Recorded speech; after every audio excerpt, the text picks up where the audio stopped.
za mu ci gaba da karatunmu na suratul bayyina ‘yan uwa, ɗalibai da masu kallo saurari sai a sake buɗe suratul bayyina domin ci gaba da karatun suratul bayyina insha Allah.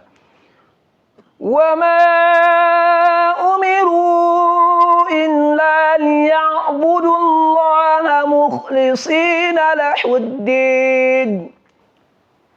Wa ma umiru illa liya'budu Allah mukhlisina lahu-d-din hunafa wa yuqimu as-salata wa yu'tu az-zakata wa dhalika dinul qayyimah.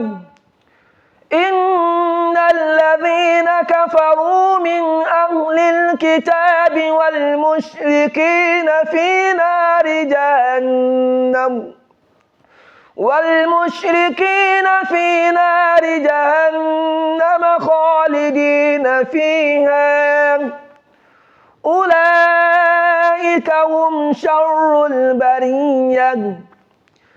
إن الذين آمنوا وعملوا الصالحات أولئك هم خير البرية.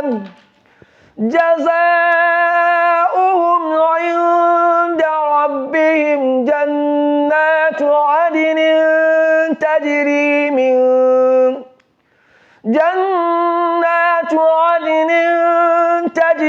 من تحتها الأنهار خالدين فيها أبدا. رضي الله عنهم ورضوا عنه ذلك لمن خشي ربه. Alhamdulillah, ‘yan uwa ɗalibai ina muku fatan Allah ya taimaka muku da kuke ta haƙurin juriya da wannan sauraron karatu, kuma kamar yadda kuke ganin insha Allahu ta'ala a social media za ka samu amfani da yawa. Ga shi ni ma na fito da nawa taimakon ta ɓangaren gabatar da karatu na alƙur'ani a social media ƙarƙashin page na TikTok ɗina na ɗan albarka GGY. In Allah da masu tunanin cewar a social media ana samun abubuwan da ba su dace, to akwai abubuwan da suka dace. Muddin kana da niyyar samun alkhairai, zaka tura alkhairi, zaka iya yin komai a cikin insha Allah.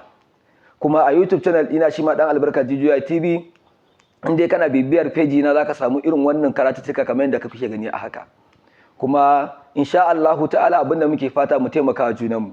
Ni ga ta gudunmuwar, kai mai saurare da ɗan uwa ɗalibi, ni ma gudunmuwarka nake bukata ta hanyar in a TikTok ne ka yi following ɗina, kai min lakin, kai min sha, saboda ƴan uwa wanda ba su san da wannan damar ba su masu amfana gaba kiɗa.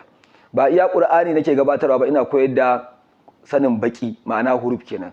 Ya za ka gane bakin Qur'ani, ka kuma iya bakin Qur'ani, kuma har da extra training da muke yi wa manyan mutane da ɗalibai waɗanda suke da buƙatar karatu su san yadda ake karanta Qur'ani. Kuma insha Allah ta'ala cikin taimakon Allah, in dai kai magana a DM ko kuma a comment section, akwai number wayata ta WhatsApp, in ka ɗauka kai magana za mu yi maka rijista in Allah da a cikin sauki. Kuma wanda in Allah da cikin ƙanƙanin lokaci za ka fahimci cewar akwai nasara a cikin wannan tsarin. Kuma ‘yan uwa ku sani cewar mu ‘yan Najeriya ne, mazauna Kano a ƙaramin hukumar Nasarawa kuma a unguwar Giginyu. Kuma abin da muke fata ba ni kaɗai ba ne, kamar nake yawan gaya muku cewar ina da mataimaka wanda suke taimaka min da abubuwa da yawa wajen gabatar da wannan karatu. Suna buƙatar addu'a, muna buƙatar addu'a. To akwai musu addu'a, mai musu addu'a, ni ma akwai min addu'a. Allah ya taimaka mana gabaki ɗaya. Allah kare gajiyar da mu. Allah ya mana rahama, ya ji kanmu, ya samu rabu da iyayenmu lafiya, ya samu rabu da duniya lafiya. Allah karka bar maƙiyan mu sai mana dariya. Allah ka kalle mu don Annabi Muhammadu. Allah karka sa maƙiyan mu sai mana dariya. Allah ka kunyata su don hasken Annabi Muhammadu. Allah ka mana sutura da'ima. Wassalamu alaikum wa rahmatullahi ta'ala barakatuh.